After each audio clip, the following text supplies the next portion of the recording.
Good morning, and welcome to First Jefferson Unitarian Universalist Church in Fort Worth, Texas. On this Sunday before Thanksgiving Day, we will be looking at how we experience gratitude and how we might pay it forward. Thanksgiving Day is a holiday that most of us have spent with family and celebration at the dinner table. This year, because of the pandemic, many of us will be spending it alone or in company of far fewer friends and family. My hope for you is that you will be able to find ways to make your thanks known in spite of the sacrifices you are forced to make. But in the meantime, let us begin our worship this morning with music.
We are happy to have our pianist with us this morning, Misha Beresnev. Thank you, Misha. My call to worship this morning was written by the Reverend Barbara Peskin. She said, "May the glory of the passing away of autumn lie about us fresh gold for a time. And when the dark comes and the cold, may we remember how today we stand in glory. May we remember how we walk in bounty, heaped upon earth's dark carpet. May we remember how we move knee-deep in abundance, flung against night's winter curtain. We are thankful for the day's coming and for its passing. We are grateful for one another's presence." Well, as leaves fall to the earth in anticipation of winter's rest, let us sing John Greenleaf Whittier's Ode to Autumn. Our song leader this morning is Andrew Pierce. The hymn is number 70 in your blue hymnal, "Heap High the Farmer's Wintry Hoard."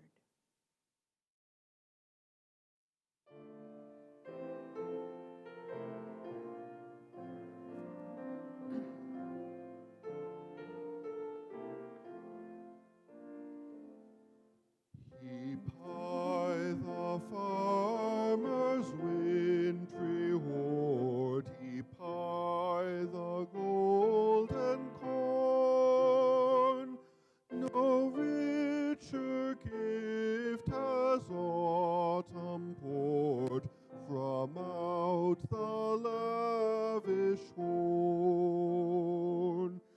Through vales of grass and meads of flowers, our plows their furrows made, while on the hills the sun and showers of changeful April played.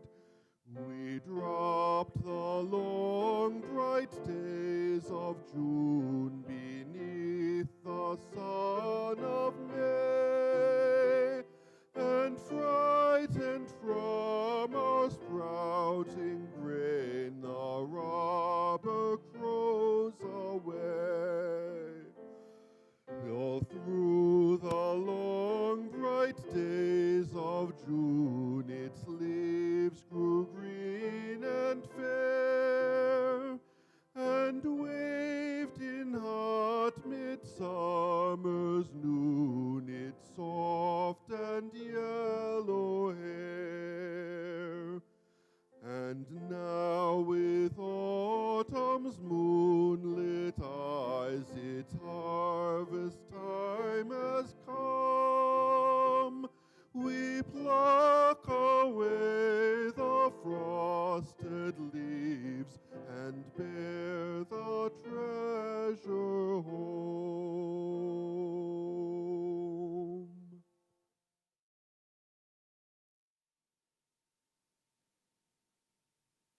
Please join me in saying our chalice sliding this morning.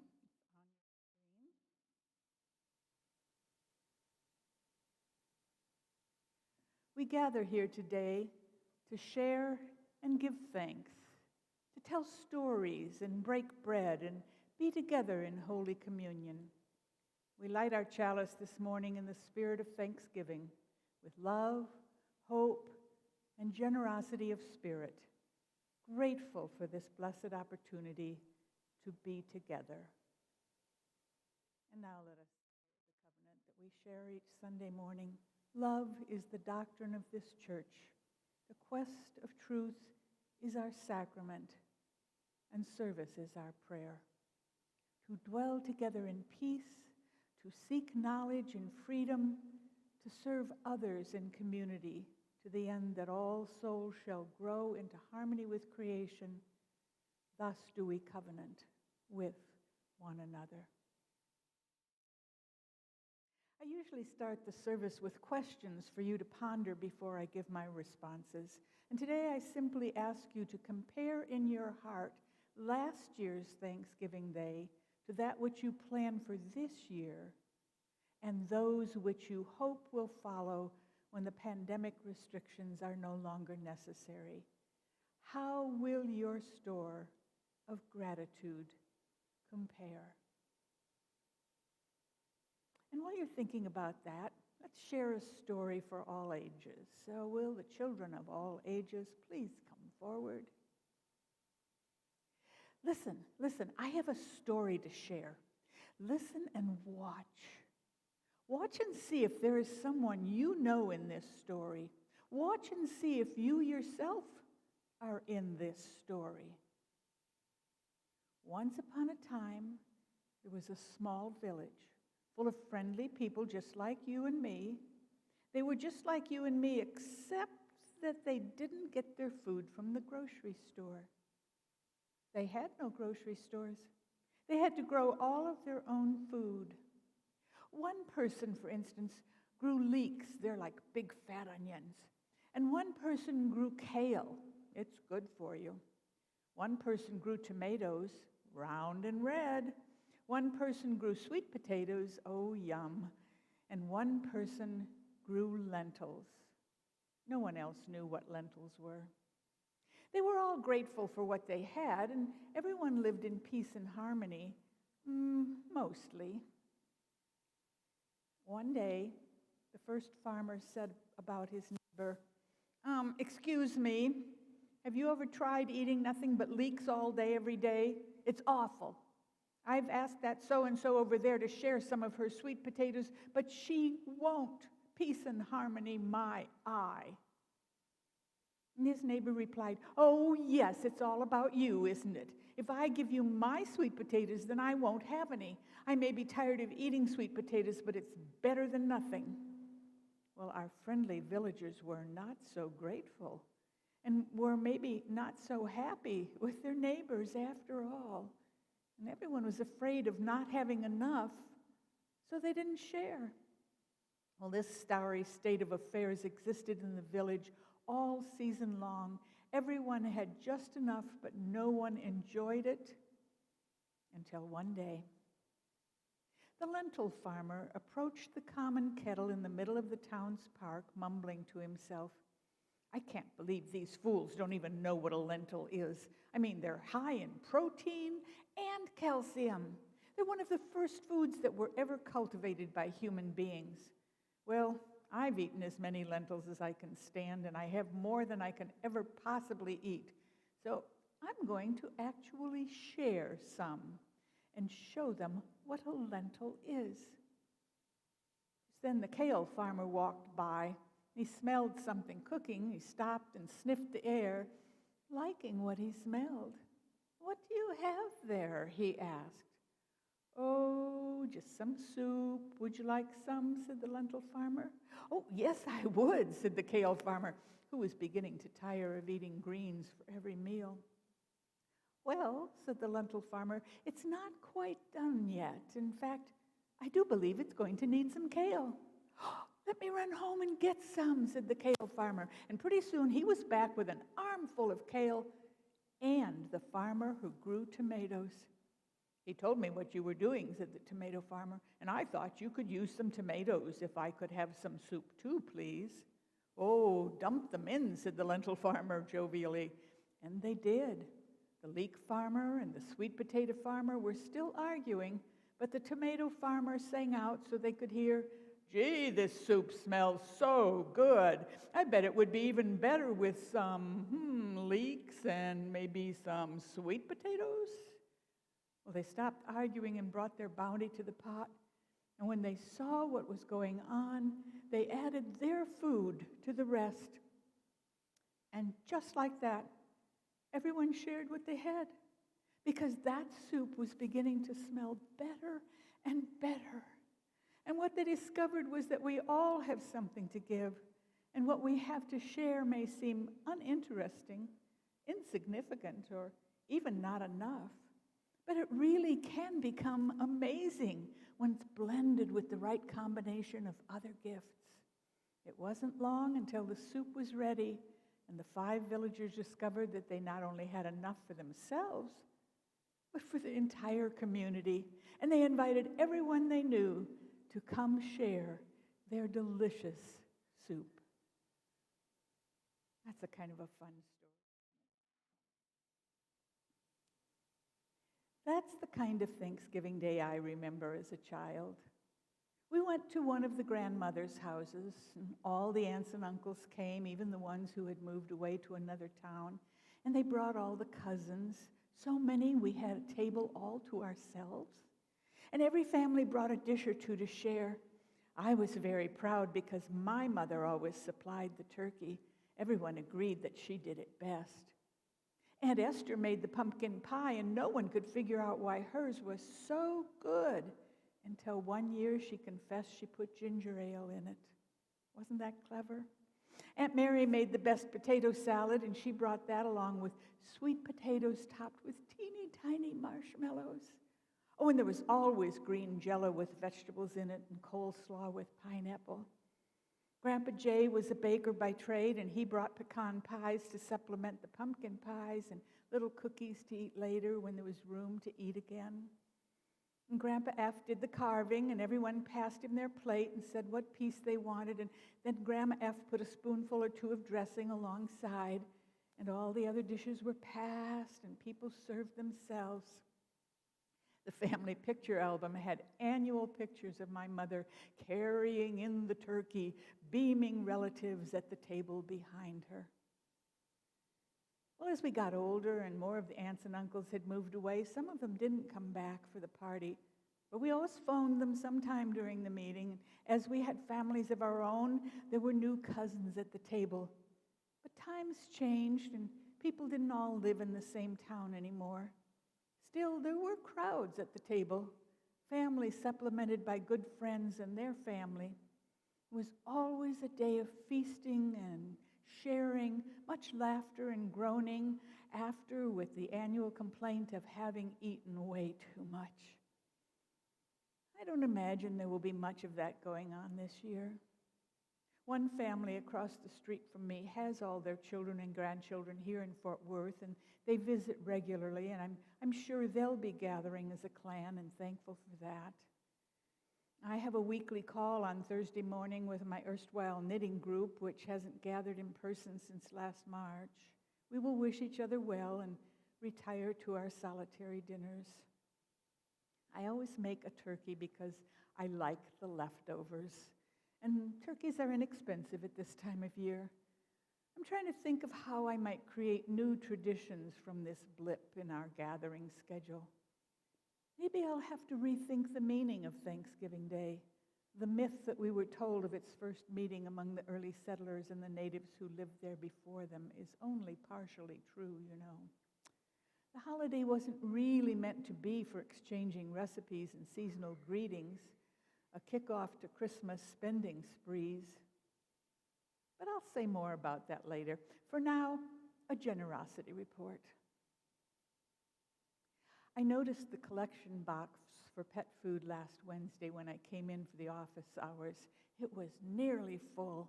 People are still donating bags and bags of dog and cat food for distribution through Eastside Community Services. Thank you for all your thoughtfulness to our four-legged friends who are going through this pandemic with us.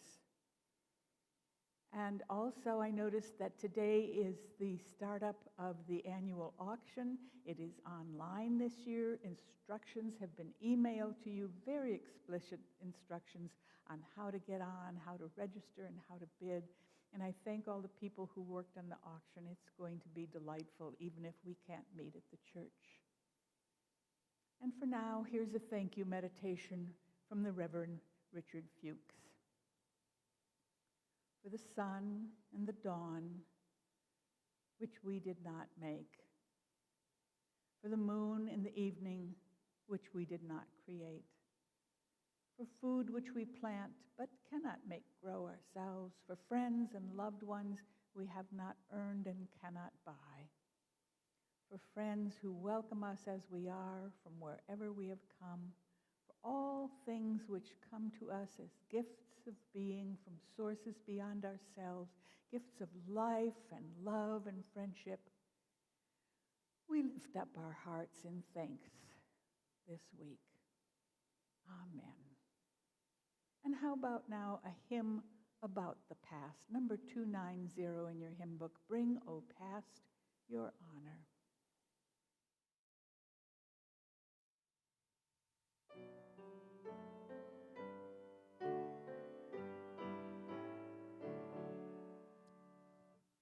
Bring, O past, your honor. Bring, O time, your harvest. Golden sheaves of hallowed lives and minds by truth made free. Come, you faithful spirits, builders of this temple, to holiness, to love and liberty. Ring in glad thanksgiving, bell of grief and gladness. Forth to town and prairie let our festal greeting go. Voices long departed in your tones re-echo. Praise to the highest, peace to all below.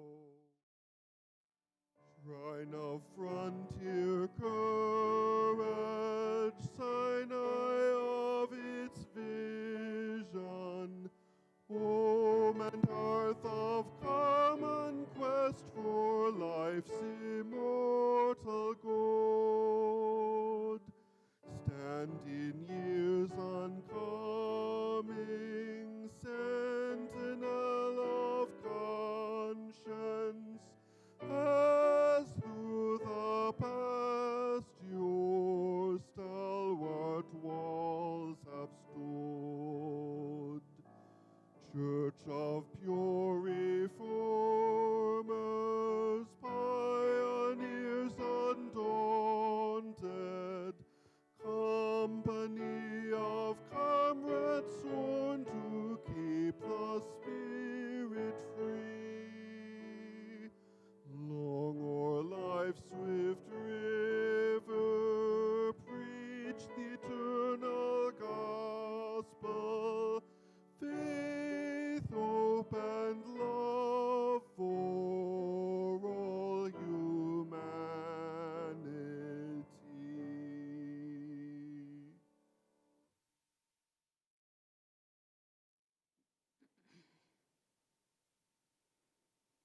reading is one from one of my favorite authors, the Reverend Frederick Buechner.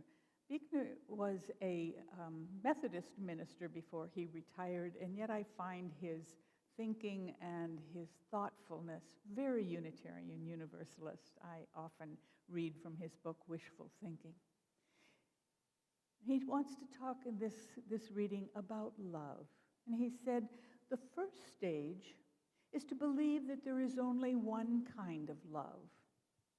And the middle stage is to believe that there are many kinds of love, and that the Greeks had a different word for each of them.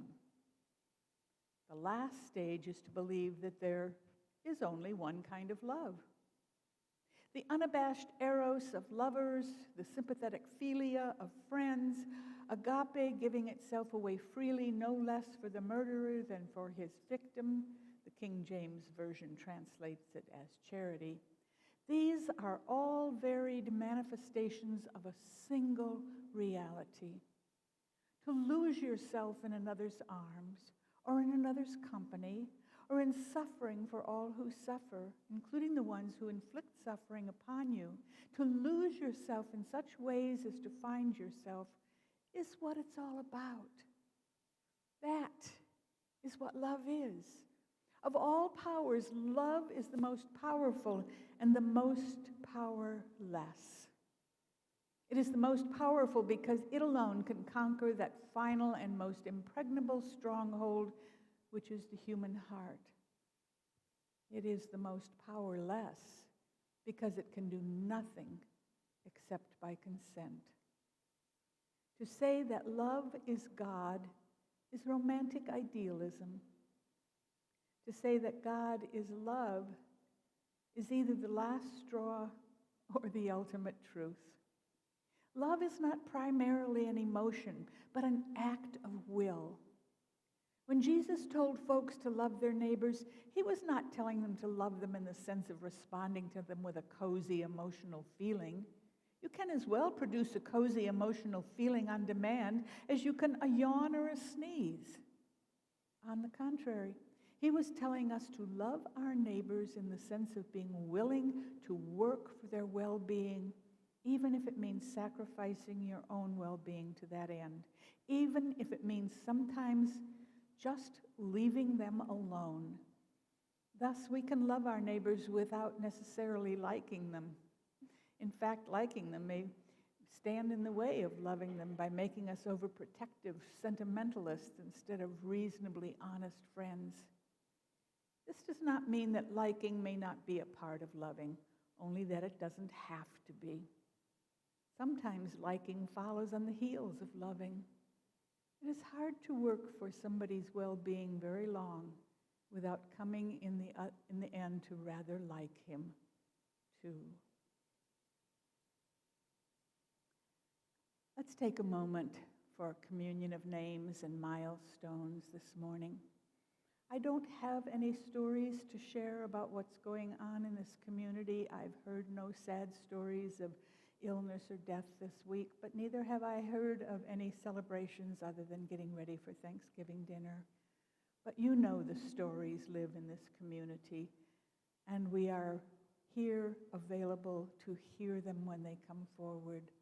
And we are here available to think about one another, even when we don't know the stories of what's going on.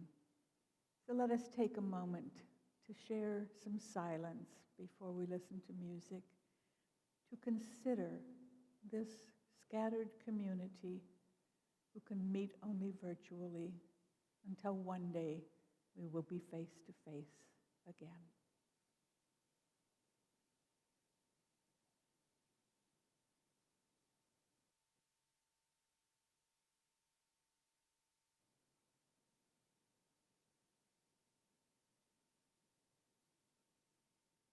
Misha, will you carry us through this meditation with music, please?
For my second and final response this morning, I want to describe what I call a flow-through faith. I think you'll get the idea pretty soon. Because I searched for a metaphor that would carry my main Thanksgiving message, a metaphor that would be uplifting and worthy of you all. I wanted it to be inspirational, elegant, and eloquent. And yet, what kept knocking at the inside of my head persistently so that I had to listen was a rather crude comment I had heard from a neighborhood cynic. I'm sorry I have nothing better, but here it is. The human animal, which holds itself in such high regard, is nothing more than a hollow tube with baffles. What goes in eventually comes out. I am not one to disregard insistent inspiration. This is what came to me when I asked, and this is what I bring to you this morning. The human animal, which holds itself in such high regard, is nothing more than a hollow tube with baffles. What goes in eventually comes out. But fortunately, I'm allowed to expand on the metaphor. My only criticism of the cynic's definition is the term nothing more than. As for the rest, I must agree. The human animal is in many ways a hollow tube. A complex, miraculous, often awesome creation, but definably a hollow tube. The baffles within the tube are extremely functional and quite possibly the most important part of the system, although we do not get to see them. You see, they slow down the flow of what goes in, and they process it. And whatever goes in this hollow human tube is made usable to the host. That's us. And what comes out is something transformed. This is certainly true of food, the first thing we think of and the most common in this regard. Food is utilized as nourishment for our bodies and transformed into nutrition for us, and if we weren't so overly civilized and didn't eat way too much meat, could be used as nutrition for our soil as well. But sadly, we waste it. But that's not the topic of this sermon. You see, food is not the only thing that this hollow tube takes in, uses, transforms, and allows to flow through us. Let me give you some examples. Melody, for instance, enters our ears, stays long enough to enrich us, to soothe the savage breast, and exits transformed as song or sigh or even dance. Light enters our eyes, illuminates us with symbol and sign, with picture and vision, and is transformed into memory or art, is transformed into laughter or tears. Ideas enter our minds, stimulate the consciousness, excite the intellect, energize the imagination, and they leave this hollow tube transformed into new ideas, leave it as poems and stories, as laws and inventions, as philosophy and theology, as theory and advice. A hollow tube with baffles we may be, but what a marvelous hollow tube. What a divine creation of process and transformation, which is not to say that there are no problems. You see, every phase of the system, the input, the processing, and the output, have their unique problems.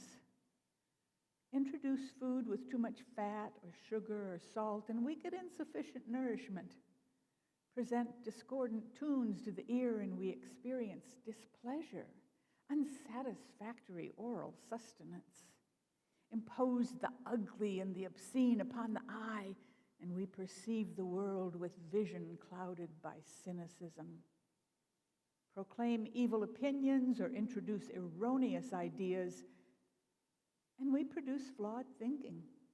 In short, the hollow tube begins to malfunction.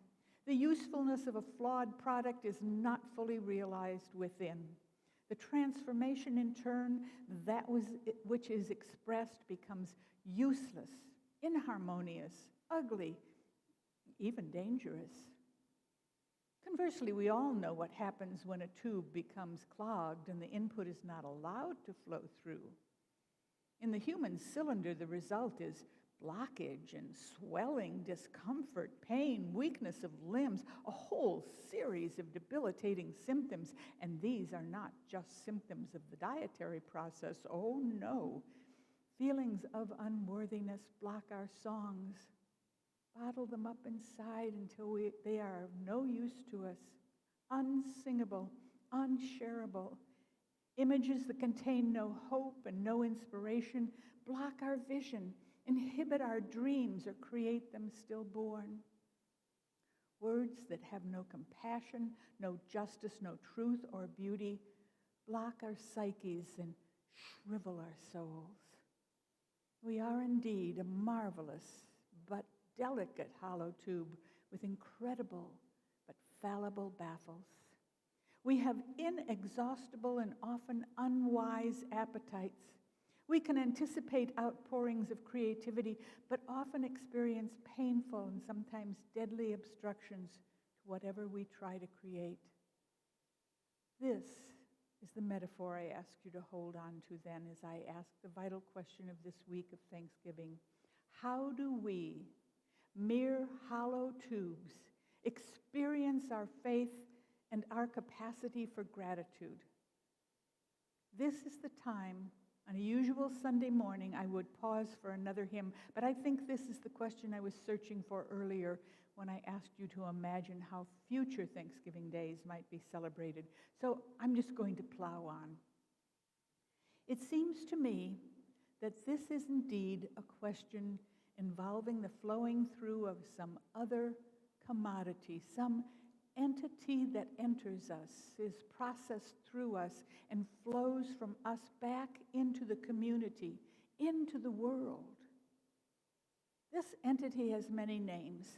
It's been called spirit, life, love, faith, grace, or simply gifts from the universe.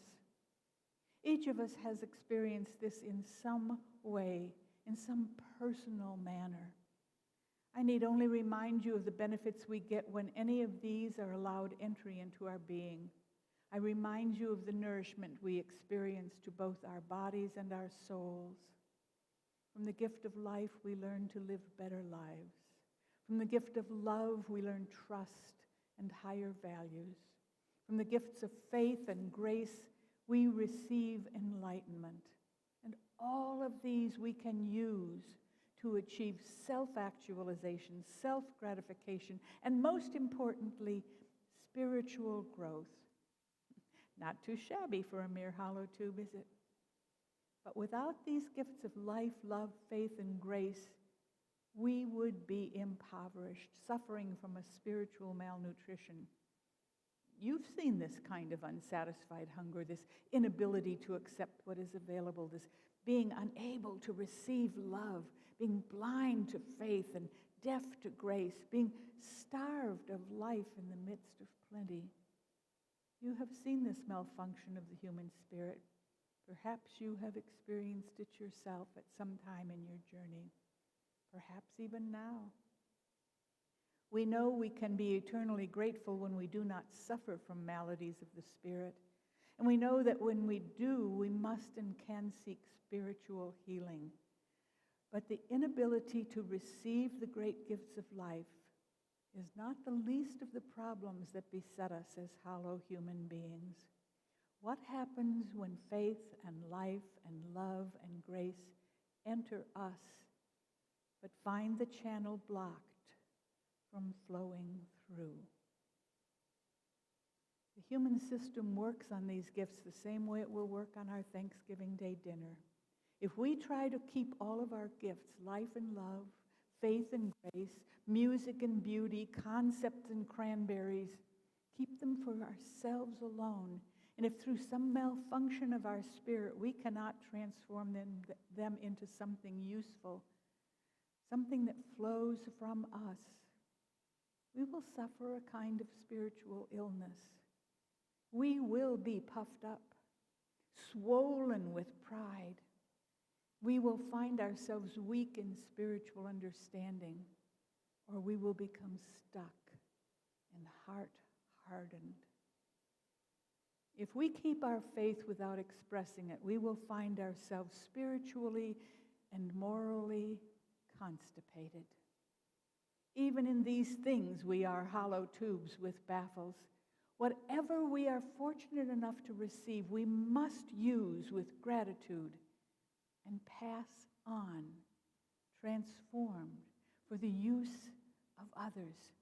Because if we don't, if we can't, the consequences are clear. If you have bread, the prophet said, then deal thy bread to the hungry. If you have shelter, bring the poor to thy house. If you have love, it profits you nothing unless you can return love. If you let the wonders of the universe, the gifts of life, and the grace you inherit flow through you, then you will know the transformations. The light will break forth as morning. Health shall spring forth in you. Righteousness will go before you, and glory will be your reward. But if it doesn't flow through you, if it isn't allowed in, if it isn't processed, if it is kept from re-entering the world transformed, your faith will not nourish you, much less anyone else. It will be useless. We who have something, whether it be little or much, must use it and pass it on. When we are happy, we generate happiness. When we are encouraged, we generate hope. If we have riches of any kind, be they talent or cash or faith, we are morally bound as religious people to let them flow through us. If they don't flow through, knowledge provides no wisdom, and faith becomes pomposity. We have come together this morning to celebrate the season of Thanksgiving. If we have even one small thing to be thankful for this day, let it move us in a celebration of gratitude that will enrich and nourish our hearts. Let it flow through us in determination and deeds that will transform our world. And allow me to expand further on my metaphor. Notice that these hollow tubes, which we are, have appendages. Let us, once we have digested our own good fortune, use both of our feet to carry our faith throughout the land, to stamp out hate and greed that we find there. And let us use both of our hands, one to count our blessings and the other to count how we can increase the blessings of the world. Let what you see flow through you to help find a dream for a better world and to see a way that you can be a part of it. Then share the vision. Let knowledge flow through you to help you create a wisdom to be shared with others, and let the wisdom flow out through all the land. Let our faith flow through us to make us effective. Let our works, not our words, reflect our glory. Let the music of the stars enter our hearts and create a new song for all the world to sing. Know that people of faith, though their faiths be varied, share a hollowness that can be filled only through love and thanksgiving and shared effort.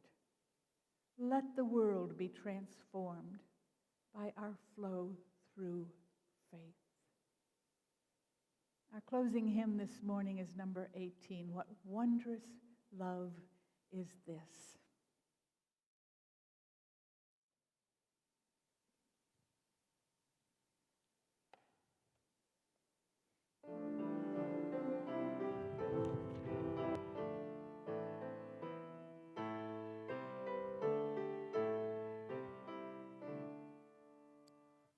What wondrous love is this, O my soul, O my soul? What wondrous love is this, O my soul?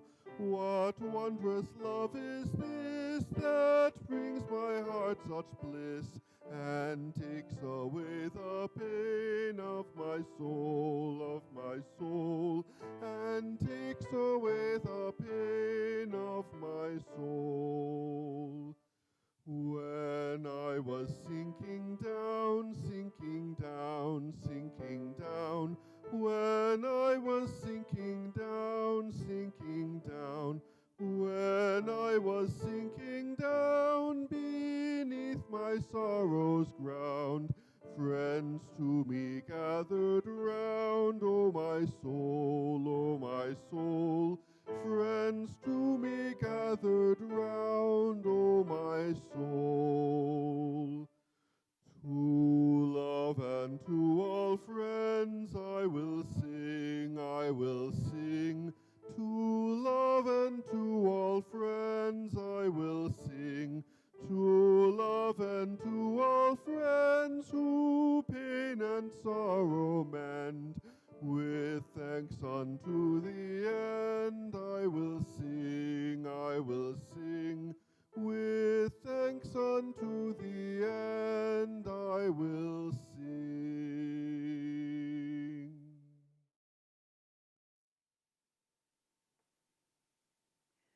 This flame in our chalice has burned, as the song said, to love and to all friends. Let us take it in our hearts as we go our separate ways this morning, still together in spirit and in love. Thich Nhat Hanh said, "Water flows from high in the mountains. Water runs deep into the earth. Miraculously, water comes to us and sustains all life. Water and sun green the plants. When the rain of compassion falls, even a desert becomes an immense green ocean. So may it be in all our lives."